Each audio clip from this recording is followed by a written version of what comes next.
AI might be the most talked about technology in business today. But here's the real question. How do you know if your business really needs it?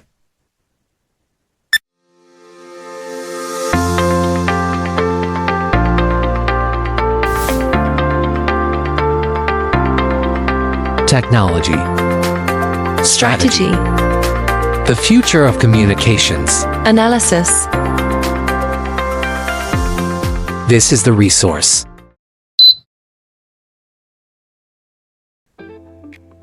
Welcome to The Resource. My name's Doug Bryant, CTO here at Communications Resources, and joining me is the real expert, Billy Belcher, our Director of Solutions Engineering. Well, Doug, you're making me a little nervous starting a show like that. Okay, why is that? Well, what if I say something wrong? It's on record. You call me that expert. Okay, fair enough. But you're the one actually working with the customers every day solving the problems, right? Well, that is true, but I don't want to ruin your reputation. Man. Okay. All right. So, Billy, let's go back to the question right from the top. AI might be the most talked about technology in business today. But for a lot of companies, the real question is simple. Where do we even start? Well, the best place to start is just to slow down. Meaning? Meaning we help companies figure out exactly what problems they're trying to solve, right? Before we even talk about AI. Well, that sounds pretty obvious. AR is pretty important too. Yeah, well. Yeah. But, you know, that's probably not happening as often as it should. It never happens like that. You know, when we talk to customers, most businesses feel pressure to have AI just because every vendor presents it to them. Well, that's true. It's probably on every other slide. Exactly. And when you start talking to companies, the issues are much more practical. Things like long wait times for customers calling in, employees searching for information during calls, and teams doing a lot of manual workflow. Yeah. So the real issue really isn't we need AI. Right. The real issue is we need to make our processes better. And sometimes the best AI strategy for a company is not actually buying AI software right away. That's probably not what most vendors want people to hear. Well, probably not. But if you start with technology instead of a problem, you usually end up buying the wrong tool. That's a tool nobody uses, and that's how that's how companies end up with software that nobody can even remember the password to. Exactly. And every company's got at least one of those, right? Yeah, I've got a few on my desktop, I'm sure. So when a company reaches out to communications resources and they say, we want to explore AI, what does that process really look like? So we start by understanding how the business operates. Before we talk about any platforms or features, we ask a lot of questions and do a thorough discovery. Questions like, how does your team communicate today? Exactly. You know, how do customers contact you? How do employees collaborate internally? What systems do they rely on? Where do people spend most of their time during the day? You already mentioned it. It's the buzzword of the day, especially around AI. So what you're really doing with them is you're mapping their workflow. Right, because once we understand the workflow, it becomes much easier to identify where automation or AI could actually help. Okay, and I know that's where your team spends a lot of time helping businesses think through that process. Exactly. Our goal isn't to push a product. It's to help a business figure out exactly what improves their operations. So our goal is to help them figure out where AI helps most today. So where are you seeing the biggest value in AI with our customers right now? One big one is in customer interaction. AI can handle basic inquiries, route customers intelligently, or even resolve simple requests without involving a person. And that's taken a lot of pressure off their support teams. It does. It does. Another big area is real-time assistance for employees. AI can surface knowledge-based articles, suggest responses, even pull up relevant customer information while they're on the call. That's real time. So instead of searching through the systems, that information just appears when they need it. Here's, that's right. That's right. Another one is, there's this word again, workflow automation. Yeah. 2 words. Summarizing conversation, updating systems, automatically triggering next steps automatically as well. Yeah, and I think that, you know, the old adage, time is money. That's where it comes in, right? And saving these employees quite a bit of time after every interaction. Exactly. You know, a lot of organizations don't even know how much time they spend documenting work after conversations end, as we've talked before. You know, the old work timer, right? The old contact center work timer. It's too long. It's too fast. It's too long. It's too fast.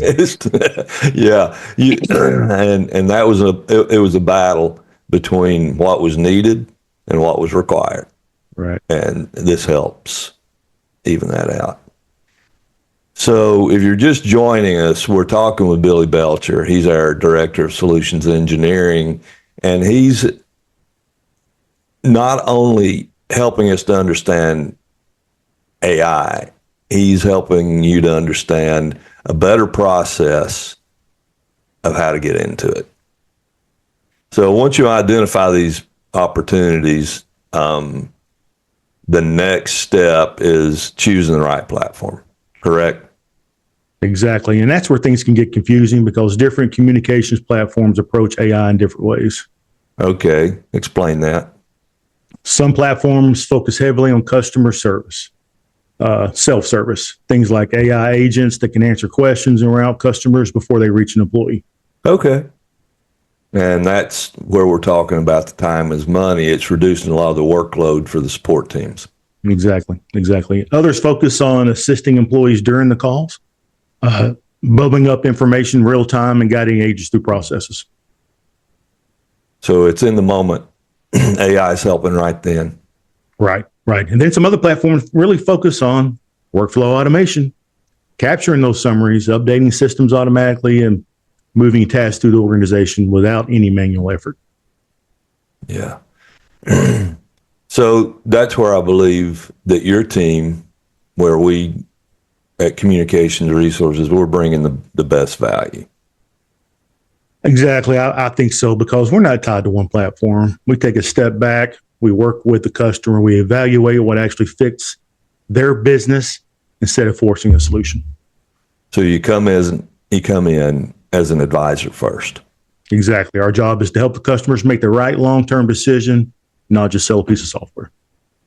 So, you know, some practical advice. If somebody's listening and they're thinking about AI for their business, okay, let's be real. They're thinking about AI for their business. Okay. What's the one piece of advice you can give them? I would say start by identifying where your team spends the most time, where customers experience friction. Those are the best opportunities for improvement. And then evaluate what technology will solve that specific issue. Exactly. AI works best when it improves an existing issue or business problem. And that's better than trying to reinvent all your processes for the company. That's good. That's good. AI is not about just trying to reinvent how your people work. And so we're looking ahead. We see all the crazy stuff that comes out, and a lot of it's very real. Don't get me wrong. You've got AI leaders, lots of podcasts. All the jobs are going away. What are we going to do? Okay. Billy, when you look ahead a few years, how do you see AI shaping business communication? So I think AI is just going to become a very important tool. It's going to quietly become part of every communication platform, right? It's going to help every employee access information quicker. It's going to help us automate repetitive tasks. It's going to streamline workflows. And I don't foresee the T1000 coming down the road. No. Well, as long as humans are involved in the equation, which we know is going to be, the relationships have to be tailored around, and the decision making has to be equal to who is the most benefited. these are all going to stay human. Absolutely. AI should support people and not replace them. Yeah. So I think the biggest takeaway today is that AI isn't something businesses should chase just because everyone's talking about it. You're exactly right. Start with a problem you're trying to solve, make the right technology decision to solve that problem. Okay. So in our next episode, we're going to talk about some specifics of the technologies that are available. That's as we promised. And we're going to evaluate communications platforms and avoid getting overwhelmed by all the options. And hopefully help some people avoid a few of those expensive mistakes along the way. That's our job. That's our job. So listeners, thanks for listening to The Resource. This is a podcast of communications resources. If you like what you heard, there's more coming. You need to subscribe. You need to like. You need to follow. And remember, Communications Resources is your partner for life.